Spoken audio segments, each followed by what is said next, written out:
오시는 그날까지, 주님 부르시는 그날까지 우리 예배의 자리를 지키고 하나님 앞에 힘써 예배드리는 우리 모두가 될 수 있기를 주의 이름으로 축복합니다. 자, 오늘 주 나의 목자 나 주의 양이면 충분합니다, 이런 말씀의 제목으로 하나님의 은혜 말씀을 전하고자 합니다. 제가 어릴 적 보았던 TV 프로 가운데 맥가이버라고 하는 프로가 있었습니다. 그 프로를 보면서 제가 느낀 게 있어요. 주인공은 절대로 죽지 않는다. 그리고 또 하나가 있습니다. 맥가이버 칼만 있으면 충분하다. 그래서 그 드라마 이후로 우리나라에 맥가이버 칼이라고 해서요, 드라이버도 달려있고 톱도 달려있고 칼도 달려있고 가위도 달려있는 작지만 여러 가지 도구들이 모여있는 조그마한 그런 맥가이버 칼이 우리나라에서 불티나게 팔렸습니다. 맥가이버는 프로 끝날 때쯤 되면 그렇게 이야기합니다. 어떻게 그런 위험하고 어려운 상황에서 살아날 수 있었냐고. 그럼 칼을 딱 보여줍니다. 이거 하나면 충분합니다. 오늘 말씀의 제목처럼 우리는 무엇으로 하나님 앞에서 충분하다고 고백할 수 있을까? 오늘 본문은 양과 목자의 이야기입니다. 양은 우리고 목자는 하나님을 말하죠. 우리와 하나님 사이의 관계를 가장 잘 표현하는 그런 단어를 뽑으라고 한다면 양과 목자라는 단어일 것입니다. 하나님을 믿는다고 하는 것은, 이런 믿음은 관계로부터 시작이 됩니다. 관계로 달려갑니다. 믿음은 관계예요. 근데 간혹 우리는 교회에 내가 몇 번 다녔다고 믿음 있는 것으로 착각할 때가 있습니다. 내가 교회에 몇 번 어떤 종교 행사를 좀 했다고, 좀 활동 좀 했다고 내가 믿음 있는 것으로 오해할 때가 많이 있다는 것입니다. 다시 한번 말씀드립니다. 신앙은 횟수가 아니라 관계입니다. 하나님 아버지와 나의 관계, 이 관계를 가장 잘 설명해 주는 단어가 양과 목자라는 단어라는 것입니다. 우리가 왜 양이라고 이야기하죠? 여러분, 양이라고 이야기하면 우리는 흔히 좀 하얗고 뽀얀 아주 예쁜 그런 양을 연상하기 쉽습니다. 하지만 성경에서 나타난 양은 결코 그런 양만을 말하지 않습니다. 사실 알고 보면 몸에 자기 똥 붙이고 다니고요, 고집도 세고요, 그리고 자기 하고 싶은 대로 살아갑니다. 이사야서 53장을 보면 그런 표현이 있잖아요. 각기 제 길로 갔거늘. 쉽게 말하면 지 마음대로 산다는 겁니다. 지 마음대로 생각하고 지가 하고 싶은 대로 하고. 그럼 이게 양의 본래의 모습입니다. 그러니까 양은 부족하고 연약하고 우둔하고 미련한데 자기 스스로를 보호할 수 있는 그런 보호장구가 아무것도 없습니다. 그게 양이고요, 사실 그게 우리 모습입니다. 양이 독수리라면 멀리 볼 수 있는 눈이 있어서 미리 대비할 수 있을 텐데 양은 그런 눈이 없어요. 시력이 굉장히 안 좋답니다. 양이 사자라면 날카로운 이빨이 있어서 저기 왔을 때 물어뜯고 싸울 그런 용기라도 생길 텐데 양은 그런 튼튼한 이빨을 가지고 있지 않습니다. 양이 사슴처럼 날렵한 긴 다리가 있으면 위험 순간에 빨리 도망칠 수 있을 텐데 아시죠? 양은 몸은 통통하고요, 다리는 짧습니다. 무슨 말이죠? 달리기는 참 못한다는 것입니다. 동물의 세계에서 이처럼 대책 없는 짐승이 어디 있을까요? 자기를 지키고 보호할 수 있는 부분이 아무것도 없다는 말씀입니다. 그러니까 자기 스스로 자기를 보호할 수 없다는 것은 자기의 내일도 기약할 수가 없다는 말이겠지요. 그 양이 누구라고요? 바로 저와 여러분, 우리입니다. 맥가이버 칼, 이거 하나면 충분합니다 라고 이야기한다면 내가 양이라면 무엇으로 우리는 충분하다고 말할 수 있을까요? 우리에게 꼭 필요한 것, 맥가이버에게 맥가이버 칼이 있었다면 양에게는요, 목자가 꼭 필요합니다. 우리는 한계가 있습니다. 우리는 그래서 목자가 필요한 것입니다. 그것도 나를 사랑해주는 목자가 필요합니다. 나를 사랑하기 때문에 나를 끝까지 책임져 줄 그런 목자가 필요하다는 것입니다. 여러분 사랑이라고 하면 무엇이 떠오르십니까? 여러분, 사랑에 대한 정의가 많이 있겠지만 사랑은 무엇보다도 책임지는 것을 사랑이라고 말합니다. 그저 달콤한 입맞춤을 사랑이라고 말하지 않는다는 것입니다. 목자는 양을 사랑합니다. 양을 사랑하는 목자는 끝까지 양을 책임집니다. 양에게는 이런 목자가 필요하다는 거죠. 그렇다면 그 목자는 누구입니까? 오늘 다윗은 고백합니다. 그 목자는 하나님이라고 말입니다. 오늘 우리에게 그 목자가 하나님이라는 사실을 다윗은 시편 23편 오늘 본문 1절에서 이렇게 고백하죠. 여호와는 나의 목자시니 내게 부족함이 없으리로다. 이건 성경 원문을 그대로 번역해서 우리는 또 그대로 읽었습니다. 우리는 여호와는 나의 목자라고 읽었지만요, 정통 유태인들은 이렇게 읽지 않습니다. 주님은 나의 목자시니 나는 부족함이 없습니다. 뭐가 달라졌죠? 분명히 성경 원문에는요, 여호와라고 기록이 되어 있습니다. 그러나 정통 유태인들은요, 하나님의 영광스러운 이름 여호와라고 하는 이 이름을 그들은 함부로 입으로 내뱉지 않습니다. 그래서 쓸 때에는 분명히 여호와라고 씁니다. 그러나 읽을 때에는요, 여호와라고 읽지 않고 아도나이라고 읽습니다. 이것은 곧 주님이라는 말이거든요. 그건 곧 뭐냐면 너희 아버지 누구냐? 라고 이야기하면 우리 아버지요? 김모모신데요? 이모모신데요? 이렇게 이름을 그냥 탁 내뱉는 것이 아니라 우리는 아버님의 이름을 말씀드릴 때는 저희 아버님 함자는 이렇게 되십니다. 또박또박 성과 이름을 구분하여서 상대방이 아주 정중하게 표현하는 것을 우리 어릴 적 예절로 우리는 배워왔습니다. 이 유대인들도요, 우리와 다른 부분이지만 그러나 하나님의 이름을 함부로 우리가 입에 올릴 수 없다라고 하는 신앙적 경외심을 가지고 있었습니다. 그래서 그들은 하나님이라고 그들은 부르는 거죠. 하나님 이름 여호와라고 부르지 않고 하나님 또는 나의 주님 아도나이라고 부르게 되는 것입니다.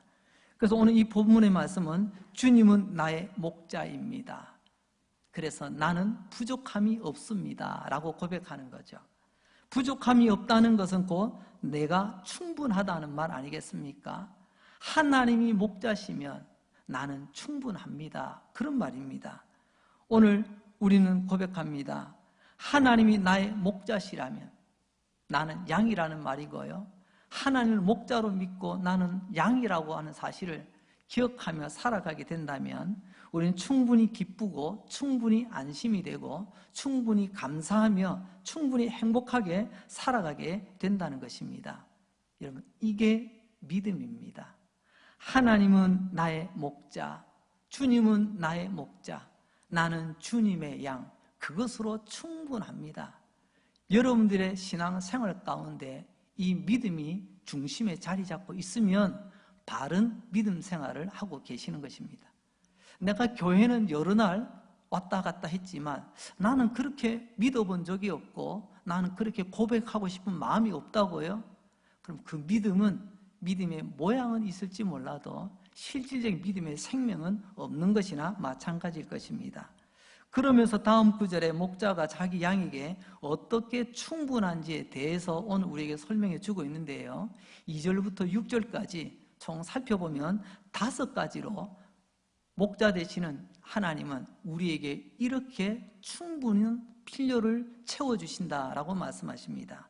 첫째는요, 목자는 양에게 쉼을 주시기에 충분하다는 것입니다. 마음이 평안해지고 세상이 주지 못하는 그 쉼을 목자를 통해서 양은 얻게 된다는 말씀이죠. 오늘 본문 2절 말씀입니다. 그가 나를 푸른 풀밭에 누이시며 쉴만한 물가로 인도하시는도다.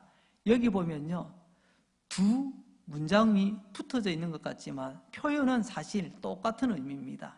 똑같은 의미를 좀 더 설명하기 위해서 다른 단어들, 다른 표현을 쓴 거죠.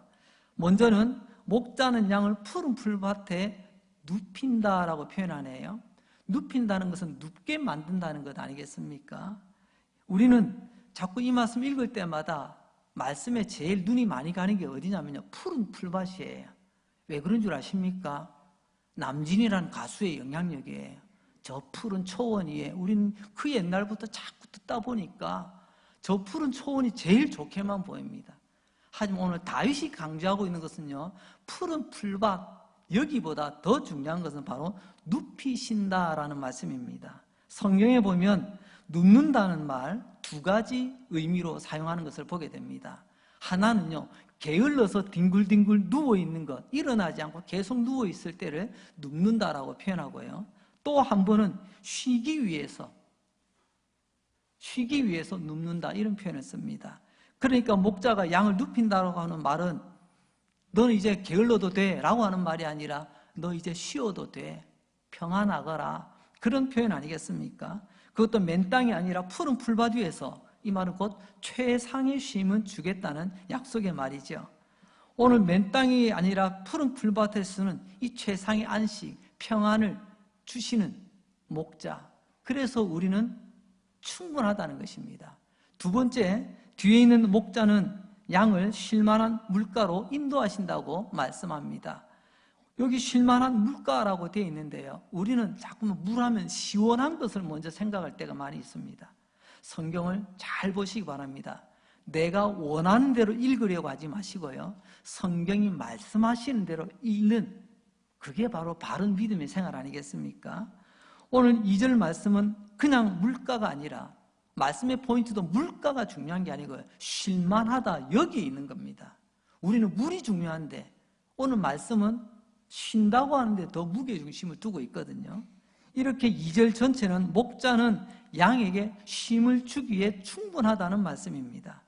여러분의 삶이 얼마나 고단하십니까? 얼마나 피곤하세요? 특별히 한 번도 경험해보지 못했던 이 코로나19라고 하는 엄청난 전 세계 역병 앞에서 참 우리 모두가 힘겨운 날들을 보내고 있습니다. 마태복음 11장 28절에서 주님은 이렇게 우리에게 말씀하시죠. 수고하고 무거운 짐진 자들아 다 내게로 오라. 어떻게 하겠다고요? 내가 너희를 쉬게 하리라. 목자이신 예수님께서 내가 너희를 쉬게 하겠다라고 말씀하십니다. 그게 오늘 2절 말씀에 눕히시는 거고, 쉴만한 물가로 인도하시겠다는 말씀입니다. 우리에게는 수고하고 무거운 짐이 있습니다. 하나는 삶의 고생이라고 하는 무거운 짐이 있습니다. 그리고 또 하나는요, 죄라고 하는 무거운 짐이 있습니다. 이 두 가지 짐을 항상 지고 살아갑니다. 삶의 고생이라고 하는 무거운 짐, 죄라고 하는 무거운 짐. 여러분, 그런데 성경은 우리에게 두려워하지 말라고 말씀하십니다. 왜요? 우리에게는 목자가 있기 때문이다.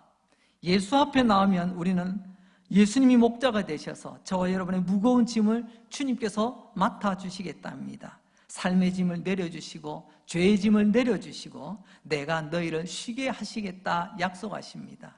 이 좋으신 나의 목자, 그분 있으면 우리는 더 이상 부족함이 없는, 충분하지 않겠습니까?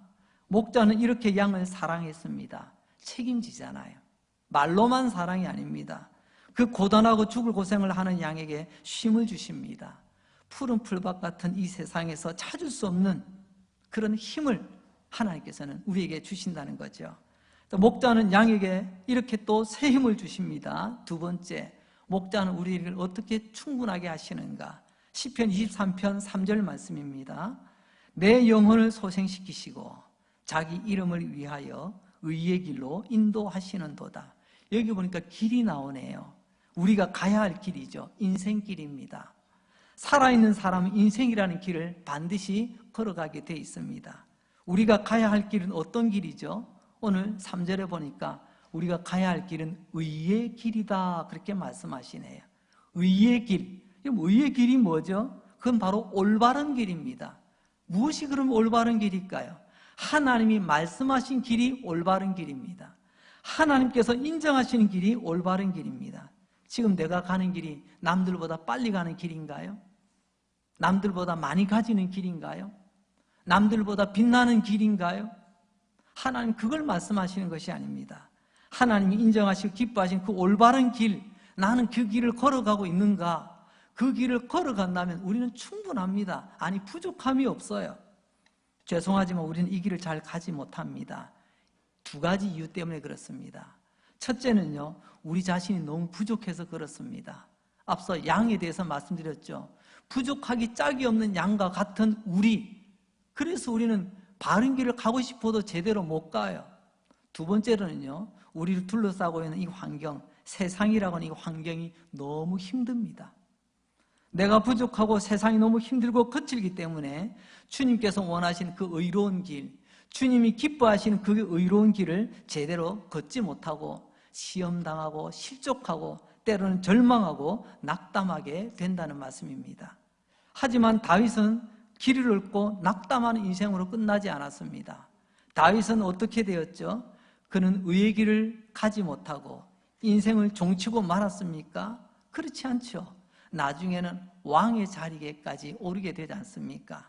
다윗은 왕이 되고 나서도 하나님 인정하시고 기뻐하신 길을 걸어가서 하나님은 말씀하십니다.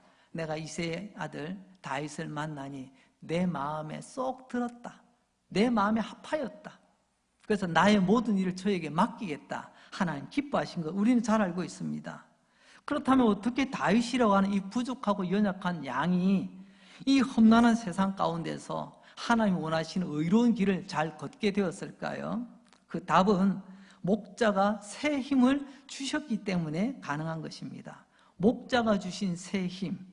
우리는 간혹 기도합니다. 하나님, 제게 건강의 새 힘을 주세요. 하나님, 나에게 지혜의 새 힘을 주세요. 하나님, 나에게 돈 벌 수 있는 새 힘을 주세요. 하나님, 내 문제를 뚫고 나갈 수 있는 새 힘을 주세요. 참 귀한 기도입니다. 하지만 여러분, 그 새 힘을 우리가 받아야 될 이유가 무엇인가를 분명히 하시기 바랍니다. 오늘 다윗의 고백을 통해서 우리는 봅니다. 새 힘 얻어 무엇 하겠다고요? 남들에게 자랑하는 게 아니고요. 새 힘 얻어 하나님 기뻐하시는 의로운 길 가기 위해서 우리에게 새 힘이 필요한 겁니다. 내게 왜 건강이 필요하죠? 이제 내 마음껏 내 원 없이 한번 살아보려고요? 그렇다면 그런 기도 필요 없어요. 여러분이 만약에 건강을 원하신다면 그 건강의 이유가 하나님, 내게 건강의 힘을 더하여 주셔서 끝까지 의의 길을 걸어가게 하소서라고 기도하신다면 하나님 기뻐 응답하실 것입니다. 다른 제목들도 마찬가지입니다. 여러분, 세상 사람들처럼 나도 한번 떵떵거리고 살아보기 위해서 얻는 새 힘이 아니라 하나님 기뻐하시고 하나님 인정하시는 의로운 길을 걸어가기 위해서 새 힘 달라고 구하시는 하나님의 거룩한 백성 되시기 바랍니다. 3절에 보면 내 영혼을 소생시키신다라는 표현을 하시죠. 여기 소생한다는 말이 회복이라는 말이에요. 내 영혼 하나님께서 회복시켜 주시고 목자 되신 하나님 내게 새 힘 더해 주셔서 다시는 흔들리거나 주저앉지 않도록 내게 새 힘으로 공급하여 주신다.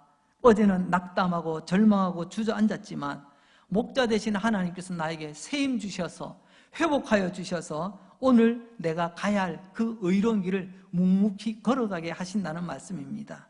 바로 우리의 목자 되신 하나님, 그분이 주시는 그 새 힘 때문에 우리는 충분하다고 고백할 수가 있게 되는 것입니다. 이제 세 번째, 목자는 양을 보살펴 줌으로 우리로 하여금 충분하게 하십니다. 시편 23편 4절 말씀입니다. 내가 사망의 음침한 골짜기로 다닐지라도 해를 두려워하지 않을 것은 주께서 나와 함께 하심이라. 주의 지팡이와 막대기가 나를 안위하시나이다. 제가 안위하시나이다 이 부분을 좀 강조를 했어요. 안위라고 하는 말은 안심시켜준다라는 말입니다.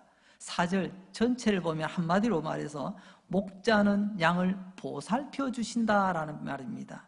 하나님은 우리를 보살펴 주십니다. 여러분, 사랑하면 책임지게 돼 있고요, 책임지면 보살피게 돼 있습니다.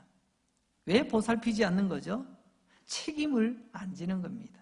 책임을 다하지 못하는 거죠.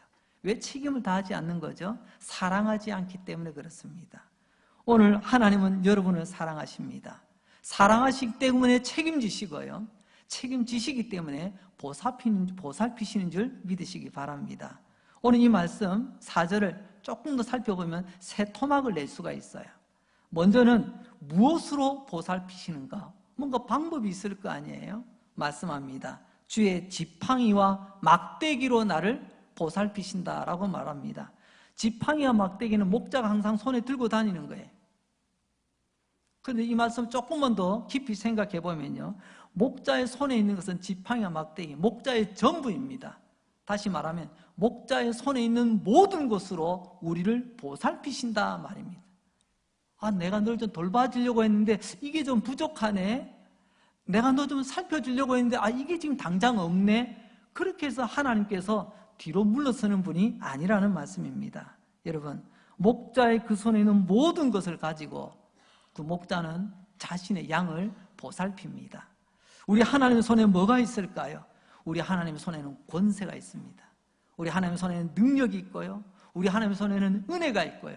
우리 하나님의 손에는 부요함이 넘치는 줄로 믿습니다. 한마디로 말하면 하나님의 손에는 부족한 게 없어요. 하나님이 그 부족함이 없는 손으로 우리의 부족함을 살피시고, 그렇기 때문에 우리는 주님 앞에 부족함이 없다고 고백할 수 있게 되는 것입니다. 다시 한번 정리합니다. 목자가 있으면 나는 충분하다는 이유가 여기서 나오는 것입니다. 그리고 어디까지 보살피게 되죠? 사망의 음침한 골짜기를 지날 때도 우리를 보살피신다라고 말씀하십니다. 사망의 음침한 골짜기, 제가 예전에 이렇게 한번 말씀드린 적이 있습니다. 원어로 보면 죽음의 그늘이라고 말했습니다. 죽음의 그늘이 드리워진 그 골짜기 참 두렵습니다. 떨립니다. 등골이 오싹합니다. 하지만 그것을 달리 표현해 보자면요, 내 인생이 가장 힘들고 어려운 시기라고 말할 수 있습니다. 어쩌면 우리는 지금 코로나19라고 하는 가장 우리 인생에 힘들고 어려운 순간을 지금 지나고 있는 것 같습니다. 이러한 죽음의 그늘 골짜기, 거기서도 우리가 두려워하지 않을 이유가 분명히 있습니다. 그것은 그때도 목자는 나를 보살피고 계시다는 이 다윗의 고백을 나의 고백으로 삼을 때 우리 넉넉히 이 죽음의 그림자가 들여져 있는 골짜기, 코로나19의 골짜기도 건너가게 될 줄로 믿습니다. 이제 세 번째로, 그러면 어떻게 우리를 보살피죠? 어떻게 해요? 함께 하심으로 보살핀다고 말합니다. 하나님은 하나님 말고 다른 조수를 보내지 않습니다. 하나님이 함께 우리와 함께 하심으로 우리를 보살피신다고 다윗을 통해서 우리에게 말씀하고 계십니다. 내가 사망의 음침한 골짜기를 다닐지라도 해를 두려워하지 않을 것은 주께서 나와 함께 하심이라. 할렐루야. 누가 함께 한다고요? 아무리 죽음의 그림자가 드리워져도요, 주께서 나와 함께 하시기 때문에 이 골짜기를 지날 수가 있게 되는 것입니다. 마태복음 28장 20절 하반절에 이렇게 말씀하십니다. 볼지어다 내가 세상 끝날까지 너희와 항상 함께 있으리라 하시니라. 그럼 조금 전에 보세요. 시편 23편은 어디까지요? 죽음의 그늘 골짜기까지 함께 하시겠다고 하셨어요. 그런데 마태복음 28장은 언제까지요? 세상 끝날까지 우리와 함께 하시겠답니다. 와, 이보다 놀라운 소식이 어디 있습니까? 저와 여러분, 이제 다른 거 필요 없습니다. 이 목자 한 분으로 충분한 줄로 믿습니다. 이게 진짜 믿음이에요. 주님 한 분만으로 나는 충분합니다. 목자이신 하나님을 깨닫는 순간 다른 것이 필요 없고 충분하다고 우리가 고백할 수 있을 때 세상이 알지 못하는 기쁨, 행복, 감사가 우리 안에 넘쳐 흐르게 될 줄로 믿습니다. 자, 이제 네 번째로, 목자는 양을 책임짐으로 우리에게 충분하다고 말씀하십니다. 목자는 양을 함부로 대하지 않습니다. 여러분, 사랑하면 함부로 대하지 않습니다. 존중하면 함부로 대하지 않습니다. 표정도요, 말도, 태도도 그렇습니다. 오늘 목자는 양을 함부로 대하지 않습니다. 귀하게 대합니다. 어떻게 대할까요? 시편 23편 5절 말씀을 볼까요? 주께서 내 원수의 목전에서 내게 상을 차려주시고 기름을 내 머리에 부으셨으니 내 잔이 넘치나이다. 이게 세 가지로 잠시 한번 제가 구별을 해봤어요. 하나님께서 나를 어떻게 귀하게 여기시는가 세 가지로 한번 살펴봅시다. 첫째, 주님께서 내 원수의 목전에서 상을 차려주세요. 여러분, 이 상은 그냥 배고파서 먹는 한 끼 때우는 그냥 그런 밥상이 아닙니다. 이거는 잔치상을 말하는 거예요. 잔치 벌리는 거예요. 어디서요? 원수 앞에서요. 원수는요, 나를 힘들게 하고 어렵게 하는 어떤 누군가도 될 수 있겠지만 그런 환경과 상황 속입니다. 우리는 코로나19라고 하는 원수 앞에서도 우리 하나님은 우리를 귀히 여기심으로 잔치상을 베푸시는 분인 줄 믿으시기 바랍니다. 우리가 거꾸로 생각해 보면 이런 겁니다. 여러분, 내가 귀하지 않으면 여러분 잔치상을 차릴 이유가 없습니다. 오늘 하나님께서 천지 만물을 창조하셨는데 나같이 정말 말 안 듣고 고집세고 대책 없는 양과 같은 나를 위해서 하나님께서 잔치상을 차려주셨다고요? 그건 목자가 양을, 하나님께서 우리를 그만큼 귀하게 여기신다는 증거입니다. 두 번째로는 어떻게 귀하게 여기시느냐? 기름을 내 머리에 부으셨다고 말씀하시잖아요. 원래 성경적인 전통에 보면 귀한 사람이 우리 집에 오면요, 집에서 가장 귀한 기름을 그 사람의 머리에 이렇게 바르며 상대방에 대한 존중의 뜻을 나타냅니다. 제가 어떻게 한다고 했죠? 머리에 바른다고 했어요. 그런데 오늘 보세요. 머리에 바른 것도 상대방에 대한 존중의 마음, 귀하게 여기는 마음의 표현인데 세상에 그 귀한 기름을 내 머리에 부으신답니다. 아깝지 않대요. 그만큼 나를 귀하게 여기신다는 말씀입니다. 그 옛날 왕을 세울 때 기름을 붓잖아요. 사무엘이 이새의 집에 찾아가서 기름을 부을 때, 왕을 찾아서 기름을 부을 때, 여러분 가장 귀한, 최고로 귀한 사람에는 기름을 붓습니다. 다시 말하면 오늘 이 표현을 보세요. 그냥 기름 발라도 감지덕진데 나를 위해 기름을 부으시는 하나님, 그만큼 나를 귀히 여기신다는 겁니다. 세상에서는 우리를 어떻게 볼지 몰라도요, 하나님만큼 우리 이렇게 귀하게 여기신다는 것을 꼭 기억하시기 바랍니다. 주님이 내 머리에 기름을 부으셨다. 나를 너무너무 귀하게 여기신다는 거예요. 여러분, 나를 귀하게 여기는 것, 이것을 다른 말로 하면요, 이것을 자존감이라고 부릅니다. 자존감. 그래서 자존감이 높은 사람은요, 다른 사람이 어떤 한마디 한마디에 영향을 받지 않습니다. 근데 자존감이 낮은 사람일수록요, 저 사람이 한마디 하면 마음이 다 움츠러들어요. 저 사람이 이런 말 하면 그냥 삶의 의욕이 다 떨어집니다. 이 사람 저 사람 말 우리 귀가 팔랑귀가 돼요. 그러나 자존감이 높은 사람, 어떤 사람? 하나님이 나의 목자라고 믿는 사람, 나는 하나님의 양이라고 믿는 사람의 자존감이 굉장히 높은 사람이에요. 그래서 세상 사람 뭐라 해도요, 꿈쩍하지 않습니다. 바로 이렇게 거룩한 자존감이 높으신 주의 양들을 되시길 바랍니다. 이제 다섯 번째입니다. 목자는 양을 사랑함으로 우리에게 충분하다고 말씀하십니다. 사랑하기 때문에 책임지시죠. 그 책임은 결국은요, 목자의 집에서 영원히 살게 하십니다. 오늘 시편 말씀은 그렇게 이어져 가고 있습니다. 오늘 시편 23편 6절 말씀입니다. 내 평생의 선하심과 인자하심이 반드시 나를 따르리니 내가 여호와의 집에서 며칠 동안요? 2년짜리 전세 아니에요? 영원히 하신다. 영원히. 양은 지금 들판을 가고 있습니다. 때로는 죽음의 그늘 골짜기를 지날 때도 있습니다. 하지만 해가 저물면 양은 돌아가야 될 때가 있습니다. 어딜까요? 벌판에 그냥 내버려 두지 않습니다. 목자의 집으로 데리고 가서 목자와 함께 거합니다. 언젠가 우리 인생도 호흡이라고 하는 해가 떨어질 때가 오겠지요. 그때 우리가 돌아가야 될 집은 어디인가요? 저 구천에 떠돌게 되나요? 우리는 아버지의 집에서, 그 아버지의 집을 우리는 하나님의 나라 천국이라고 부르기도 합니다.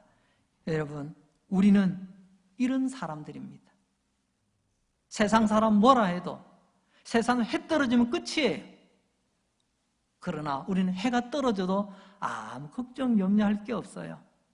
목자의 집, 아버지의 집에서 영원히 함께 하시겠다고 약속하셨기 때문에 그렇습니다. 우리는 양처럼 시력도 약하고 재주도 없습니다. 힘도 없습니다.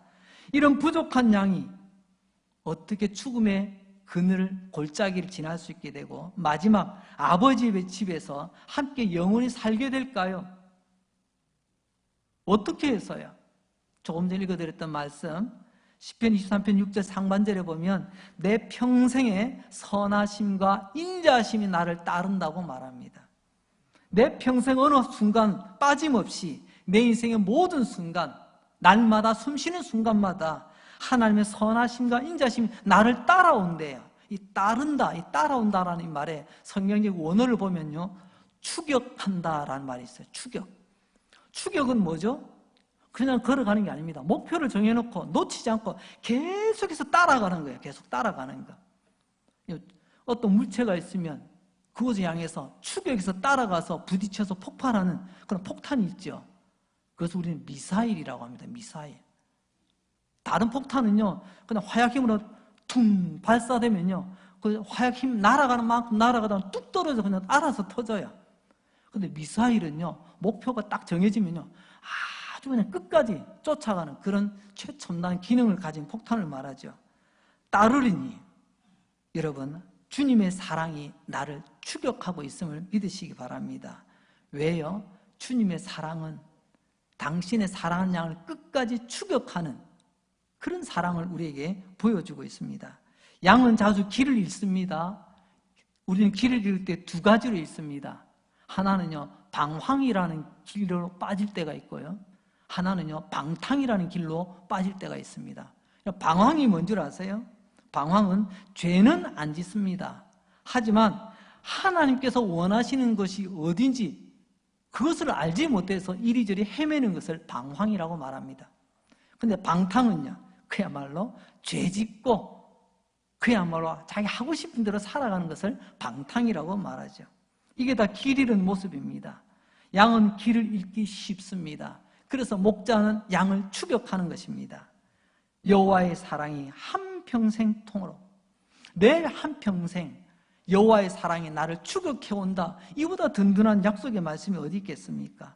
그 사랑의 추격이 나를 사망의 음침한 골짜기, 죽음의 그림자가 드러진 그 골짜기도 지나게 하실 뿐만이 아니라 아버지의 집에서 영원히 거하도록 만들어주신다는 겁니다. 그 하나님의 사랑의 추격의 가장 하이라이트가 어디일까요? 그게 바로 십자가입니다. 마지막까지 나를 따라오는 하나님의 사랑, 그 하나님의 추격의 미사일이 바로 십자가라는 것입니다. 예수님 나 위하여 십자가에 못 박여 죽으셨죠. 그 예수님을 믿는 자는 하나님께서 끝까지 추격하여 책임지시겠다고 약속하십니다. 요점이 뭐죠? 하나님께서 마지막까지 나를 추격하셔서 나를 아버지 집으로 들이셔서 영원히 살게 하시겠다는 거예요. 그래서 우리는 이렇게 외칠 수밖에 없습니다. 주여, 나의 구원은 전적으로 하나님의 은혜입니다. 양이 노력해서 얻은 게 아니에요. 하나님의 그 멈출 수 없는 추격하는 사랑이 나로 하여금 영원히 아버지의 집, 하나님의 나라, 천국에 거하게 하신다는 약속입니다. 이제 말씀을 정리하려고 합니다. 귀중품은 맡겨야 됩니다. 맡기지 않은 귀중품은 주인이 책임지지 않습니다. 마찬가지입니다. 목자는 양을 사랑합니다. 목자는 양을 책임집니다. 보살핍니다. 그리고 끝까지 함께합니다. 그런데 하나님은 아무 양이나 책임지지 않습니다. 무슨 말일까요? 맡기지 않은 귀중품은 책임지지 않습니다. 즉, 내 삶을 하나님께 온전히 맡기지 않는 사람, 그야말로 양다리 걸치는 사람, 하나님 책임지지 않습니다. 요한복음에서는 말씀하시더라고요. 나의 말을 듣고 나의 말을 따르는 자가 나를 사랑하는 자라고. 하나님 그 사랑하는 자를 사랑하시겠다고 말씀하십니다. 하나님의 말씀에 반응하고 따를 수 있는 바로 그 양이 주님이 책임지시는 양이라는 것입니다.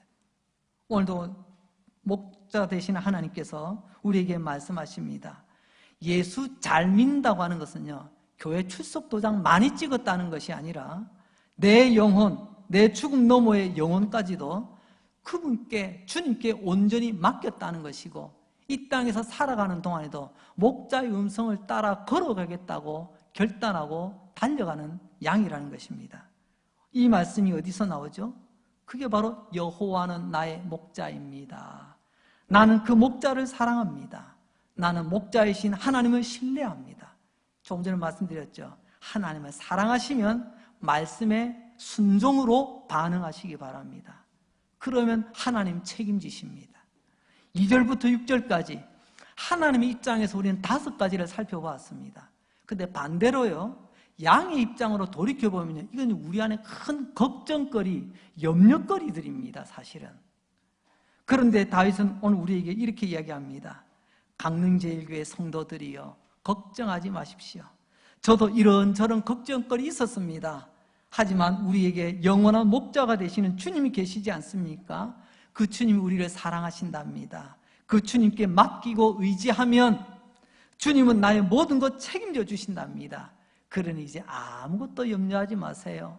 주 나의 목자, 나 주의 양이면 충분합니다. 이걸 오늘 다윗이 우리에게 전하고 있는 말씀입니다. 여러분, 걱정이 뭐죠? 걱정은 문제를 생각하는 것이고 또 생각하는 것입니다. 내일 어떻게 살지? 이 병 어떻게 고치지? 이거 어떻게 해결하지? 전전긍긍해하는 것. 문제는 생각하고 또 생각하는 것. 그것을 우리는 걱정이라고 한다면, 믿음은 뭐죠? 생각은 생각인데요, 문제를 생각하는 것이 아니고요, 목자를 생각합니다. 이게 믿음이에요. 나는 힘들고 어려울 때 목자를 생각하겠습니까?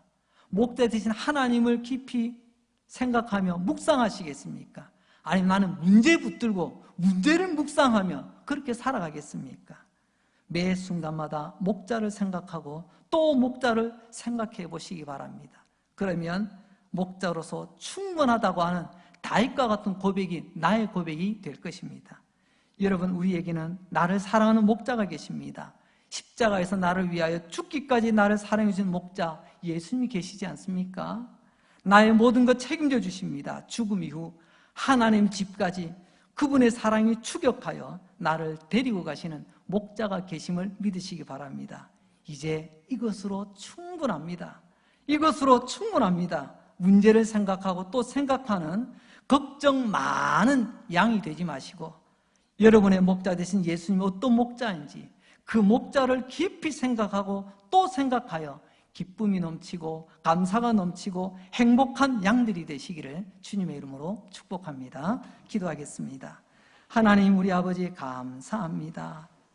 나는 부족하고 연약한 양이라는 것 깨닫게 해주시니 감사합니다. 때로는 방황하고 방탕하고 더럽고 추하고 미련하고 때로는 고집부리던 하나님이 원하시는 길을 걸어가지 않던 그런 못난 양이었습니다. 그러나 하나님의 사랑의 추격으로 나 같은 인간 붙잡으시고 예수 믿게 하시고 거듭나게 하시고 하나님 자녀 삼으시고 오늘도 하나님의 사랑으로 추격하셔서 나 같은 인간 붙잡으셔서 이 길 어긋나지 않도록 천국 가는 길 걸어가게 하시니 감사합니다. 오늘 이 생명의 말씀 듣게 하시니 감사합니다. 듣는 우리 모든 양들이 심장이 뜨거워지게 하시고 말씀으로 심장이 두근거리게 하시고 우리의 세포와 힘줄과 관절과 오장육부 모든 것들이 하나님 말씀 가운데 벌떡벌떡 일어날 수 있도록 하나님 새 힘 더하여 주시옵소서. 주님의 말씀이 빛이 되고 생명이 되어 우리 모두를 살려주시기 원합니다. 이 힘들고 어려운 코로나19의 때를 속히 지나갈 수 있도록 하나님 도와주시옵소서. 역사하여 주시옵소서.